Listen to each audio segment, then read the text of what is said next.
Assalamualaikum warahmatullahi taala wabarakatuh. Saya Ade Sahrul, mahasiswa dari kelas PMI 5A. Dalam hal ini saya akan menjelaskan dan melaporkan hasil temuan saya di lapangan. Video ini saya buat untuk memenuhi tugas akhir mata kuliah pengembangan ekonomi umat yang diampu oleh Pak Dadang Kuswana dan Ibu Putri Desi Fitriani. Dalam pelaksanaan observasi lapangan, saya mengidentifikasi program yang dikelola oleh BPRKS, yaitu Bank Perkreditan Rakyat Karya Jati Kasadaya. Untuk programnya adalah Akses Plus, yang mana program Akses Plus ini kerap kita temukan di tengah-tengah masyarakat. Hal ini menunjukkan bahwa program atau produk Akses Plus yang dicanangkan oleh BPRKS sangat memiliki dampak ekonomis bagi masyarakat. Sebelum lebih mengenal apa itu BPRKS dan programnya, kita kupas tuntas dahulu mengenai BPR itu sendiri. Apa itu BPR? BPR adalah Bank Perkreditan Rakyat yang biasa disingkat dengan BPR. BPR adalah salah satu jenis bank yang dikenal melayani golongan pengusaha mikro kecil dan menengah, dengan lokasi yang pada umumnya dekat dengan tempat masyarakat yang membutuhkan. Sejak kapan BPR dikenal di masyarakat? BPR sebenarnya sudah ada sejak zaman sebelum kemerdekaan. Dulu dikenal dengan sebutan lumbung desa, bank tani, atau bank dagang desa, atau bank pasar. Apakah BPR merupakan lembaga perbankan resmi? BPR merupakan lembaga perbankan resmi yang diatur berdasarkan Undang-Undang Nomor 7 Tahun 1992 tentang perbankan dan sebagaimana telah diubah dengan Undang-Undang Nomor 10 Tahun 1998. Dalam undang-undang tersebut secara jelas disebutkan bahwa ada dua jenis bank, yaitu bank umum dan bank BPR. Apakah BPR dapat membuka kantor cabang? Melalui peraturan Bank Indonesia, BPR diberi kesempatan untuk mempercepat pengembangan jaringan kantor dengan membuka kantor cabang dan kantor kas. Nah, sehingga ini akan semakin memperluas jangkauan BPR dan menyediakan layanan keuangan kepada para pengusaha mikro. Baik itu pengusaha mikro kecil, menengah, maupun tinggi. Apakah aman menyimpan uang di BPR? Menyimpan uang di BPR saya kira aman karena dijamin oleh lembaga penjamin simpanan atau LPS sesuai dengan ketentuan dan persyaratan yang berlaku, sehingga tidak ada salahnya jika kita menabung dan atau mendepositokan uang di BPR. Sejarah BPRKS.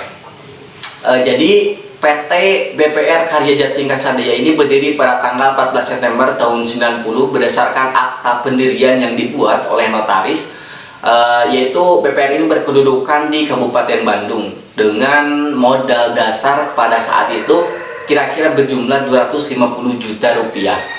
Nah, melihat potensi yang dimiliki pada saat itu, PT BPR Karya Jati Kasadaya ini mengajukan permohonan pindah alamat ke kota Madia, Bandung berdasarkan izin dari Bank Indonesia pada tahun 1999, tanggal 19 Desember atau 16 Desember saya lupa. Jadi PT BPR Karya Jati Kasadaya ini resmi pindah alamatnya ke kota Bandung, yaitu ke kota Madia, tepatnya di Jalan Abdurrahman Soleh. Nah, sehingga demikian, jadi kantor pusatnya itu adalah di Bandung. Nah, apa itu Akses Plus? Akses Plus adalah salah satu produk BPRKS yang bergerak di bidang PPOB, Payment Point Online Bank, atau loket resmi pembayaran online untuk memberikan peluang kepada seluruh rakyat Indonesia untuk memiliki peluang usaha dengan menjadi reseller dari berbagai merchant ternama. Nah, Akses Plus ini menawarkan peluang usaha UMKM atau usaha mikro, kecil, dan menengah untuk menjadi merchant atau mitra usaha dalam melayani berbagai macam transaksi secara online dan real time melalui media layanan transaksi yang telah disediakan oleh Akses Plus.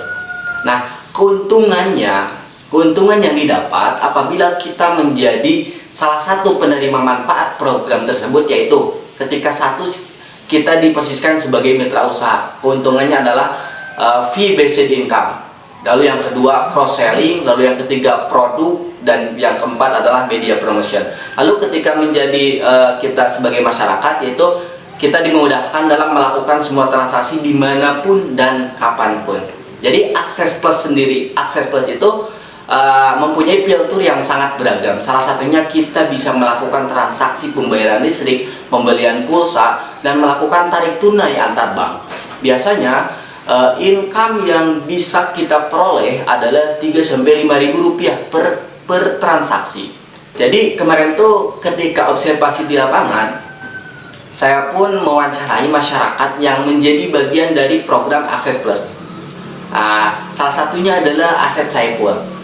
Menurut Pak Asep Saipul, Akses Plus ini merupakan salah satu bisnis yang sangat menjanjikan untuk keuntungan ekonomi. Karena melihat kebutuhan masyarakat yang beragam seperti kebutuhan pulsa, listrik, dan transfer, membuat Asep berpikir keras untuk sebisa mungkin mewadahi kebutuhan masyarakat tersebut. Ketika bergabung dengan Akses pada tahun 2017, ia hanya mempunyai modal seadanya saja. Tetapi dengan berkat keistiqomahannya dalam melayani kebutuhan masyarakat, ia pun berhasil, dan setidaknya dari Akses Plus bisa membangkitkan ekonominya. Lalu pendapat Asep pun senada dengan Pak Atep. Pak Atep itu adalah salah satu staf marketing di BPRKS. Menurut Pak Atep itu karena ya memang betul katanya adanya Akses Plus ini memberikan kemudahan bagi masyarakat untuk bertransaksi dalam memenuhi kebutuhan sehari-hari di masyarakat. Jadi masyarakat tidak perlu jauh-jauh menuju toko atau kantor terkait untuk melakukan transaksi, hanya cukup datang ke agen Akses Plus, semua kebutuhan bisa diatasi. Dengan demikian, dari hasil observasi saya bahwa program BPRKS melalui Akses Plus ini memiliki dampak positif bagi masyarakat, terkhusus untuk mengembangkan ekonominya. Jadi mungkin itu saja yang bisa saya jelaskan dan laporkan. Kurang lebihnya mohon maaf, saya ucapkan terima kasih. Wassalamualaikum warahmatullahi wabarakatuh.